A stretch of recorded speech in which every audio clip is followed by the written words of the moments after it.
What is going on, guys? It is WrestleGamia here, back with another video. Well, there's been a sudden surge in news relating to 2K's next WWE game as the developers desperately try to repair the damage done from last year's woeful entry. Now, to be fair to them, they have done a pretty good job of this so far, with the team seeming to take a genuine interest in fan feedback. So far, this has been primarily done through our feedback thread on 2K's official forums, but recently WWE 2K's new executive producer Patrick Gilmore even went as far as to take part in a Reddit AMA where he answered fans' questions directly. Of course, with all this noise out there, it can sometimes be hard to filter things down to the important information. That and about 20,000 people requesting when is GM mode coming back. But don't worry though, because we've always got you covered. So be sure to subscribe and click on that notification bell, because today we're going to look at everything we know about WWE 2K22 so far. Number 1. Old school inspirations. One of the biggest fan takeaways from Patrick Gilmore's Reddit AMA was that 2K is really putting a focus on improving overall experience of WWE 2K22, and one of the ways they'll be doing this is by taking inspirations from classic wrestling games of yesteryear. Gilmore specifically mentioned SmackDown Here Comes the Pain and No Mercy as two titles the development team were looking at closely with regards to this.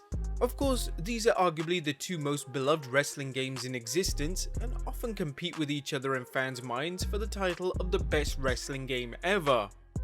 Not with us though, we still think SmackDown vs Raw 2006 is still the best, so don't at us in the comments down below. But regardless, the fact that 2K are looking to take inspiration from the best is certainly a promising sign, though we'll have to wait and see how this one eventually ends up. The bigger question is, what kind of elements are they looking at from each game? What features would you like to see 2K take from either of these games? A more fully realized story mode, a return to the Aki engine, or something else entirely? Let us know in the comments down below. Number 2. A new style of gameplay. One of the other things that Patrick Gilmore brought up during his Reddit AMA was that he was hoping to move away from a broadcast style of gameplay for 2K22. What he appears to have meant by this is that he wants to see a presentation devoid of things like minigames for pinfalls and submissions, with more attention being paid to the more traditional fighting mechanics. Again, more like the idea of old school wrestling games. But the idea of this isn't terrible, as many fans hate these mini-games. But still, with that said, this one all comes down to the execution, as the team still appears to be working out the kinks of what they actually want with this one, and at the moment they haven't come up with a particularly clear game plan with regards to it. It's at least nice to know that some thought is being placed into new ideas, and it's inarguable that something like this would do a lot to freshen up the series again after years of stale gameplay. Number 3. Reworked hair physics. Yeah, another complaint lost amongst the ocean of them for WWE 2K20 were the abysmal hair physics, where wrestlers' locks would often defy the laws of gravity, making the whole thing look like an amateur hour in the process. Lest we forget Bianca Belair's stiff hair. Thankfully, 2K appears to be taking this on board, and they have said that they are working on a new mechanic for hair animations, which should in theory make it look a lot better and hopefully result in less Twitter memes from angry fans. Finally, executing a figure 4 leg lock as Charlotte Flair may not look as comical, as her hair holds in place with more stability than an 80s glam rock stars would. Number 4. This generation or the next. During the Reddit AMA, Patrick Gilmore made an interesting comment that hasn't got as much press as some of the other things he said, but is actually equally important.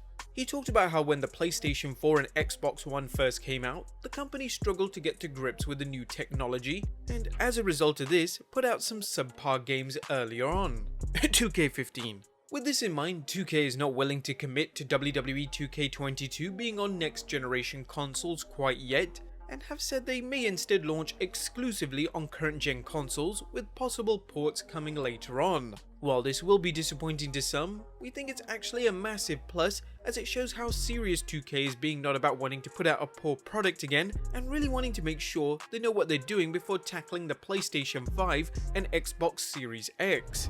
Number 5. Customization issues may continue. Now, we're not talking about the series creation suite here as such, that's always been one of the series' strongest points, but what we are talking about instead is the ability to add custom music or even customize in-game wrestlers to account for changes of hairstyle or attires. This is something that many fans requested on 2K's feedback threads, and it was subsequently addressed by Patrick Gilmore, who said that there were some significant difficulties with this, which would make it unlikely to happen. In terms of music, Gilmore acknowledged many fans' desire to have Spotify integration in the game, but due to the licensing rights and the huge cost that would be accrued, it doesn't seem possible. The same goes with wrestlers' looks, as image likeness is always something which is protected, and to have the ability to change this would cause copyright headaches for the team.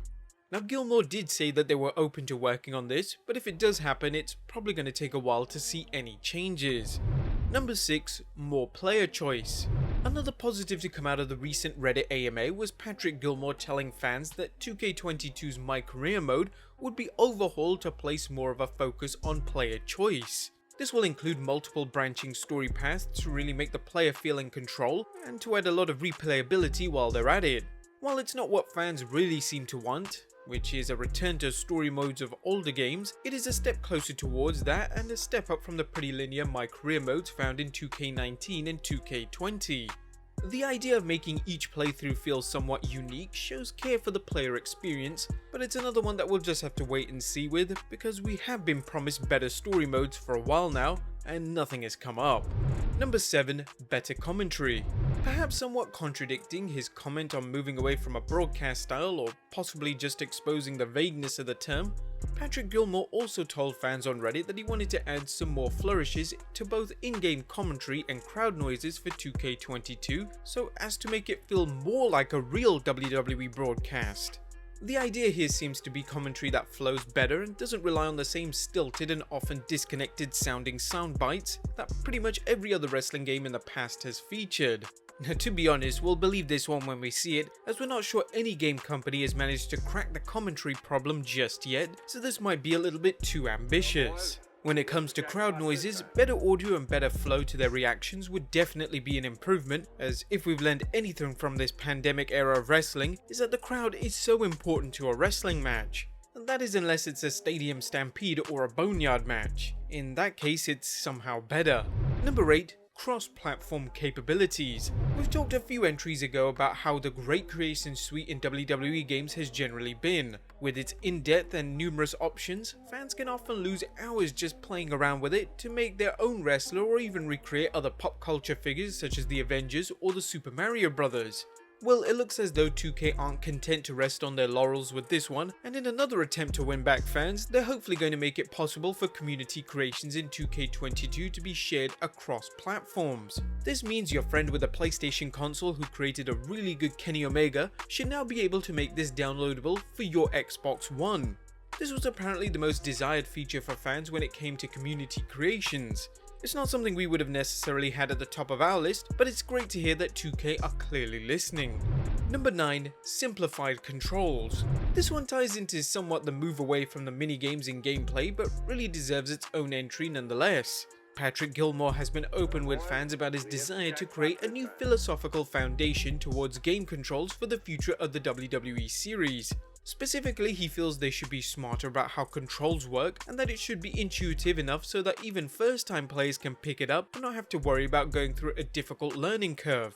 Fiddly controls have always been an issue in previous WWE games, but we're once again going to adopt a wait-and-see policy on this one, as it's quite a vague mission statement so far, and there's always the risk of oversimplifying things to the detriment of the overall experience. Let's not forget WWE Legends of WrestleMania. That gameplay was too simplified. While it's certainly a good thing to make things accessible for all levels of players, 2K needs to be careful not to dumb down things so that it stops being a challenge to play. We'll see how this one goes. Number 10. Finally, it's happening. Yeah, we saved this one for last because it may be the last feature we've talked about most on this channel. It looks like 2K22 may finally mark the return of General Manager mode, something which many fans have been clamoring for years now. Now, to be fair, there's nothing confirmed here yet, but Gilmore did tell fans during his Reddit AMA that top minds within the company were working on bringing it back in some form, as it was one of the most requested features on 2K's feedback threads. He did specify that they didn't really have any interest in just copying and pasting it over from SmackDown vs. Raw 2008, but instead said that if they do bring it back, it will likely be updated so that it feels new and fresh once again. Teasing fans with this one is definitely a risky move unless 2K feels confident about bringing it back, as it will no doubt cause a backlash now if they don't. Now we think this has been brought up for a reason, and we hope that it means we'll be seeing it again come 2K22, as it would almost make the game's existence worthwhile just for that. But there you have it guys, everything we know about WWE 2K22 so far. What do you think could be the best improvement for the game? What would win you over? Let us know in the comments down below, subscribe if you haven't already, follow us on Instagram and Twitter, and I'll see you next time with some more wrestling video game content.